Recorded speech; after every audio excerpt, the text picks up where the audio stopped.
My name is Isabella Varela, and this is my Lab 3 on magnetic fields of permanent dipole magnets. As an introduction, in this lab, we learned about magnetic field and the distance dependence of the magnetic field due to a small bar magnet at different observation locations. I created a computational model based off of the PHYS law to visually represent the magnetic field of the bar magnet at on-axis, perpendicular, and off-axis observation locations.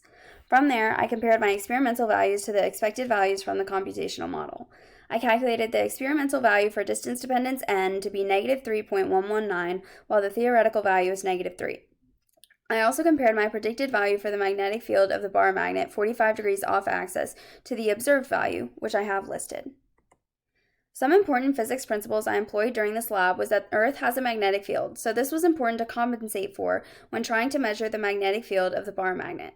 To measure the magnetic field of the bar magnet, I used the equation B equals kr to the n, where r was the distance between the magnet and the observation location, k was a combination of constants and parameters that were unchanged in the experiment, and n was a value determined by measuring the magnetic field at different distances from the bar magnet. It was important to remember that the magnitude of magnetic field decreases as you increase the distance between the magnet and the observation location. To determine the magnetic field of a dipole, with the bar magnet acting as a permanent dipole, I used a derivation of the PHYS law. For my methods, I first compensated for magnetic north by aligning my phone with north using the Teslameter app. I knew it was aligned with north when the x component was equal to 0. I aligned a meter stick against the bottom of my phone to measure east-west. After that, I found my magnetometer chip by whirring the bar magnet so it aligned with my meter stick. I then slid my phone along the perpendicular line until the x component was at a max and the y component was at a min. I put a piece of tape down and rotated my phone 90 degrees to repeat the procedure, but this time put the piece of tape down where the x component was a min and the y component was a max. I marked an X where the upper edges of the two tapes intersected, as seen in the figure. I would measure values from the magnet to this point. I then measured and observed for on-axis. I observed that the x component of magnetic field increases as the magnetometer moves closer to the magnet, and it approaches 0 when it's far away from the magnet. I reported distances where the x component of the magnetic field of the bar magnet were equal to 20, 70, 120, 170, and 220 microtau. These distances helped me determine a distance dependence value n. I then measured off-axis magnetic field. To do this, I found a distance d perp from east to west, where the magnitude of the net magnetic field was equal to 100 microtau.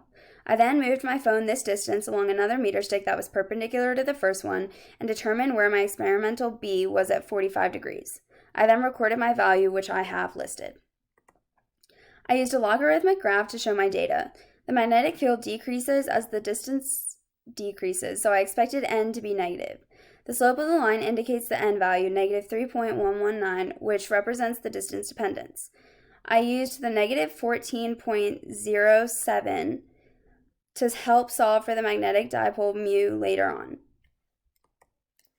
To find mu, I used my graph data, specifically the value of the natural log of k and the equation. Here's my work. I was able to isolate mu assuming r was 1 and plugged in the negative 14.07. I obtained a value of 3.873 an squared. So on to my code. Here is how I represented the magnet and the magnetic field function. I included the value I calculated for mu on my previous slide here, and also wrote the function for magnetic field at different locations using the previous derivation of the PHYS law.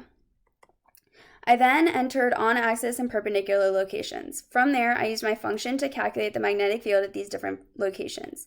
I have the arrows to show these fields as well. I did the same thing for the magnetic field 45 degrees off axis. I have the D perp that I found and then printed code for the arrow as well. So here is what my model looks like. I have the orange arrow showing the magnetic field at on-axis locations, the blue arrows for perpendicular observation locations, and the green arrow to show the magnetic field for an observation location 45 degrees off axis. I calculated percent errors by doing expected minus observed divided by the observed value. I then multiplied this decimal by 100. I had a 4% error in calculating n and a 52% error in the magnetic field. This high percent error leads me to assume that there was human error, potentially when I was tilting my phone and meter stick. So on to my conclusion.